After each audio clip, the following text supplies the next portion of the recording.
life will present to you the people, the situations, the circumstances that you need in order for you to get the messages, the lessons that you need in order for you to grow and evolve out of, let go of the things, the ideas, the beliefs about yourself that no longer serve you, so that you can become the person that you want to be. Right, so this is a story that I've literally tried to record this video today about 4 times. It hasn't worked. This is the 5th time, and other days. And every time I do this video, I struggle to get it out right. And I think part of that is fear, because it's a vulnerable story. And YouTube, honestly, as a career is quite scary, because there's some really nasty, inconsiderate, unkind people in the world who historically have written some really nasty things about me on videos and things. And I get scared. I do get scared of that. I'm not going to lie, that affects me.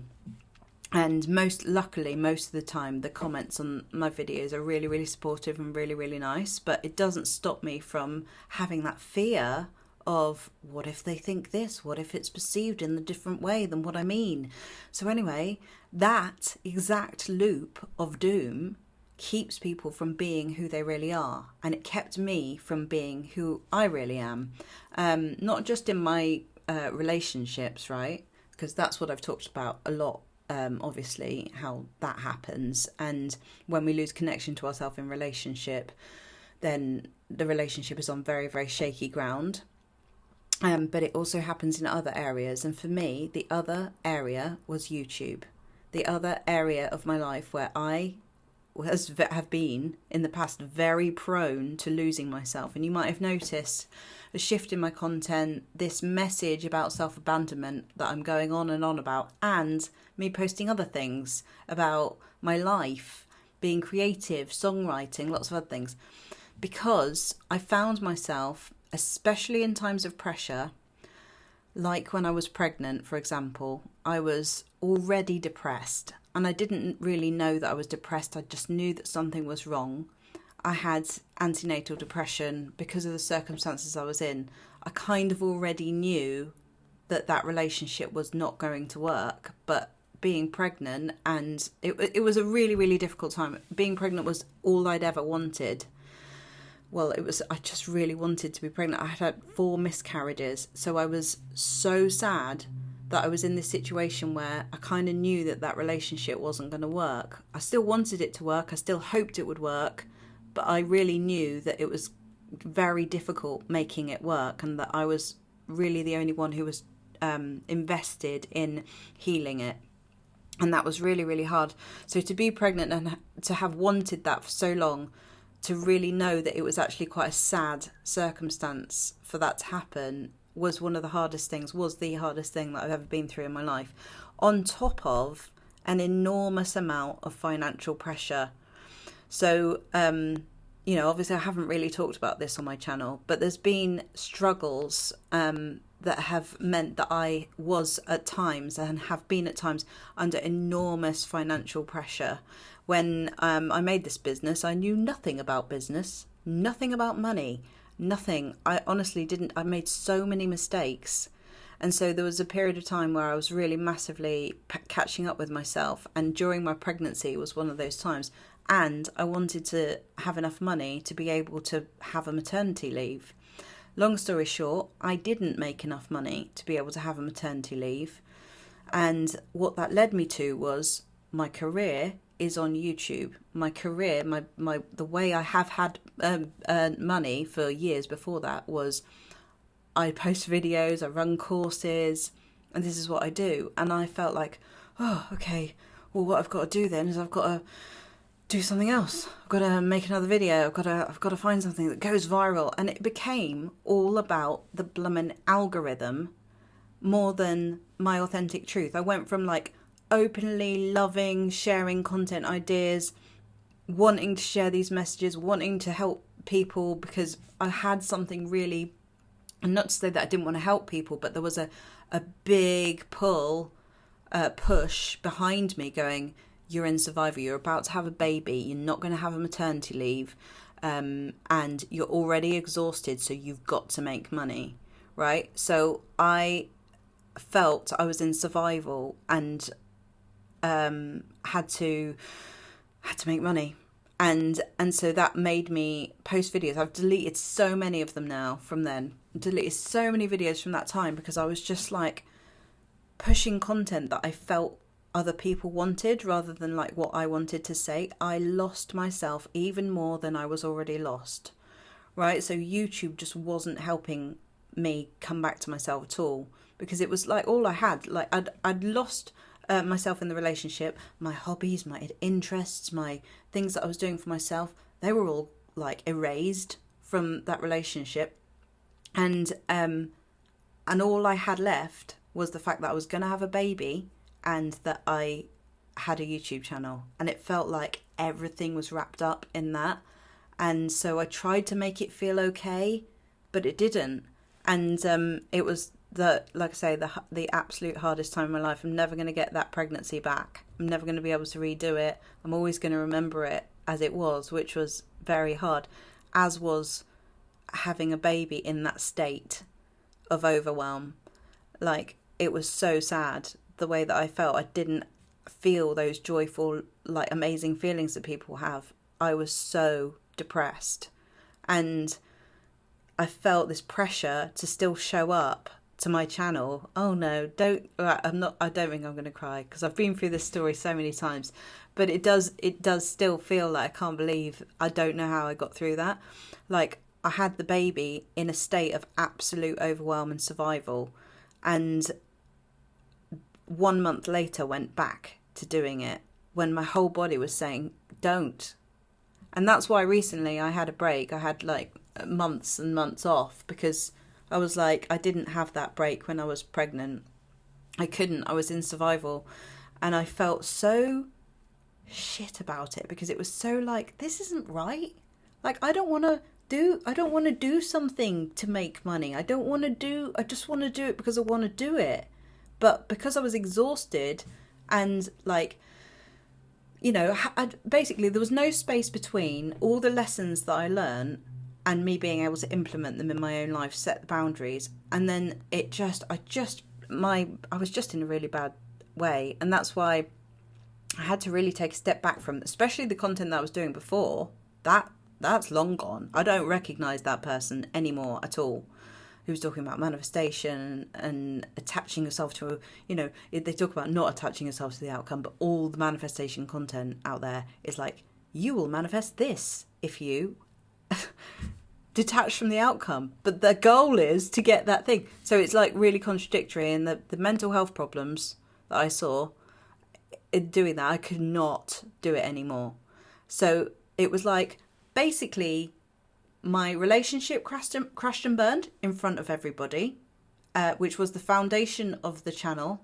And that meant that essentially the business crashed and burned. But you see how it was like break down to break through. Yeah, everything crumbled. It was the most almost like embarrassing, difficult, scary time, because there are people on the internet, especially in that community, who are just absolutely gripped on to you know, what they want to believe. And people were very attached, I think, to my story originally, and I wanted to be able to say, look, I am struggling, and this is what's happening. But it felt like I was in survival, basically. I hope I've explained this well. Like, it's going to be very hard to like ever articulate it, but it put me into shutdown, complete shutdown and overwhelm. And I just went into functional freeze of just getting on with it and just doing it, sharing the lessons, knowing the lessons, seeing amazing changes in my clients and people, and seeing like the benefit of doing this work and the transformations that were happening, but almost like feeling envious of people who were able to do it, because I was still having to lose myself, you know. It feels good to tell you this story. It feels right to tell you what happened behind the scenes, to show you a bit more about how much I lost myself. Like, it wasn't a little bit, it was like full, you've gone. Like, I did not any day of the week wake up and look at myself in the mirror and go, there I am.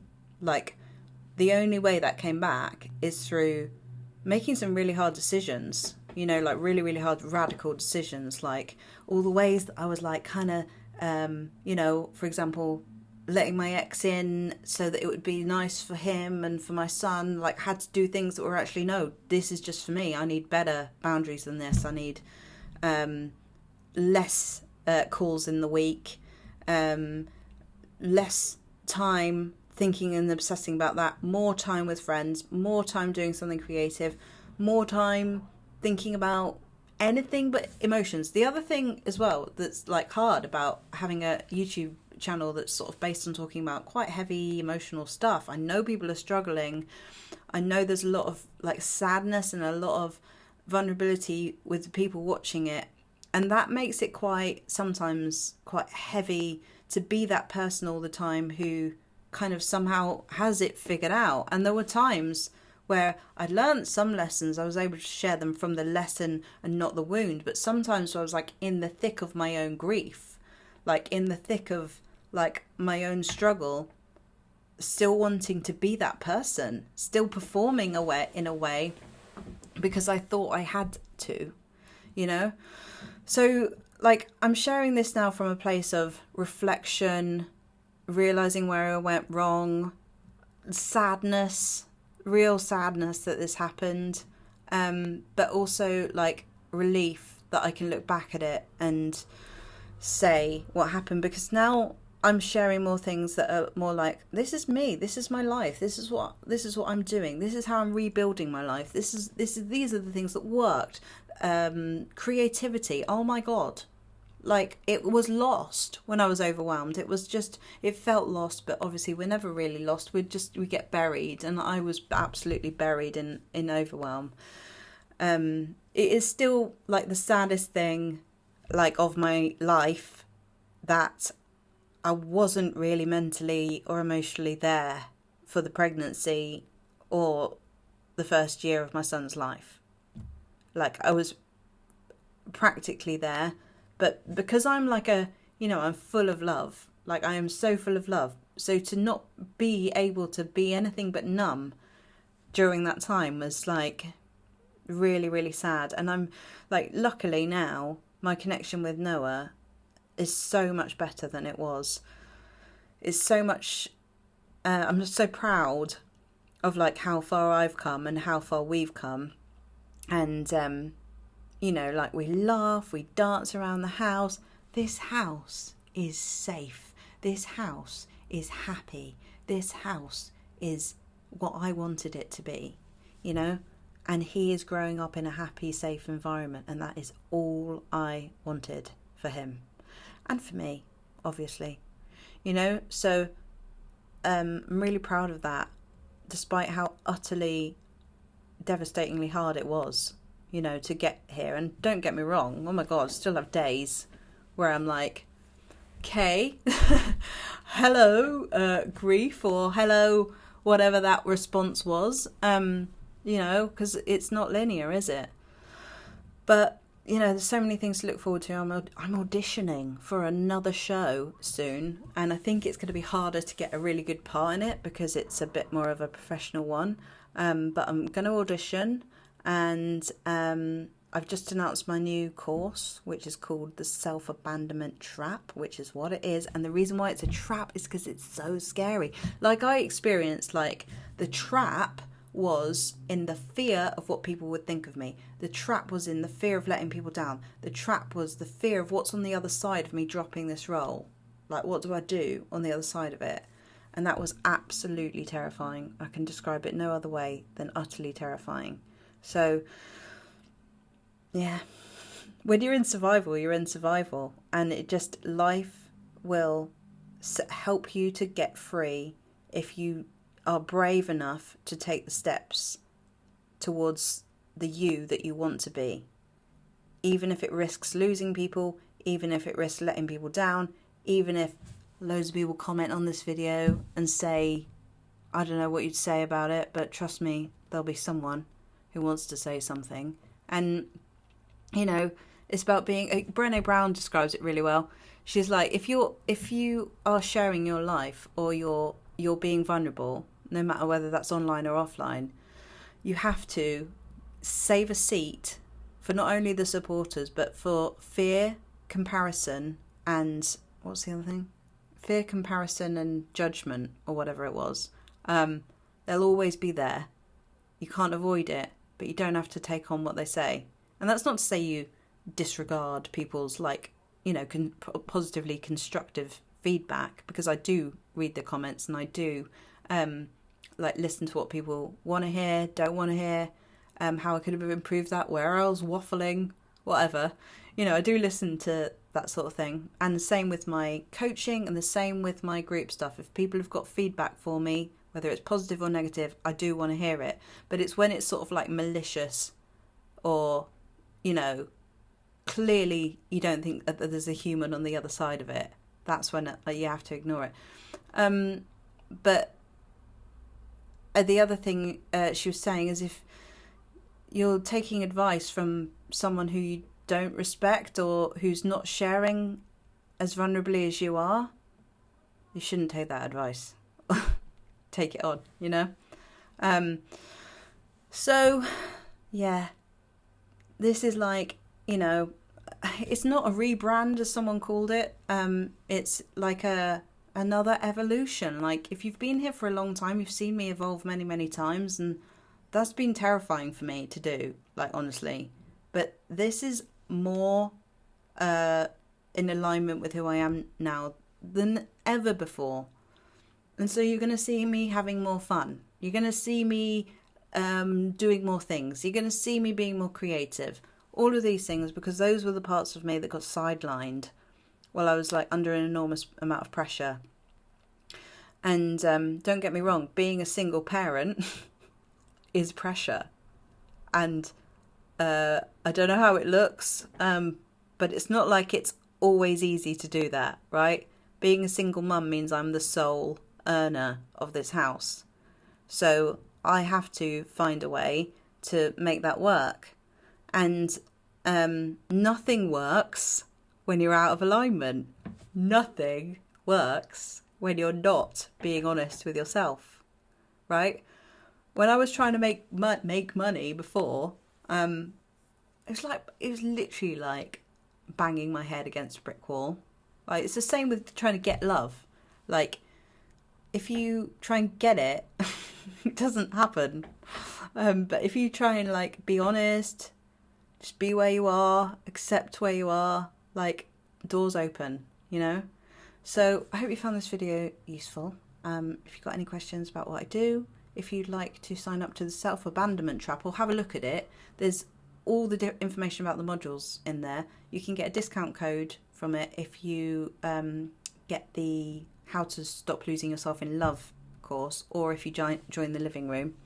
I'd love to see you there, and just thank you for being here, for staying, for witnessing this story, for witnessing my changes and my messy journey. It's life. It's just life. It's just normal human life, which is sometimes hard. It's not easy to like properly express like actually how hard it's been, because I'm not going to come on here and like bawl my eyes out, and you know, I'm not going to do that. Especially, I wasn't going to do that in the thick of it, you know. Like I said, that was part of the pressure, that was part of the difficulty in it, is that I felt a responsibility to have everything figured out. It's one of the hardest things about this YouTube channel. But anyway, thanks for watching, and I will see you in the next video.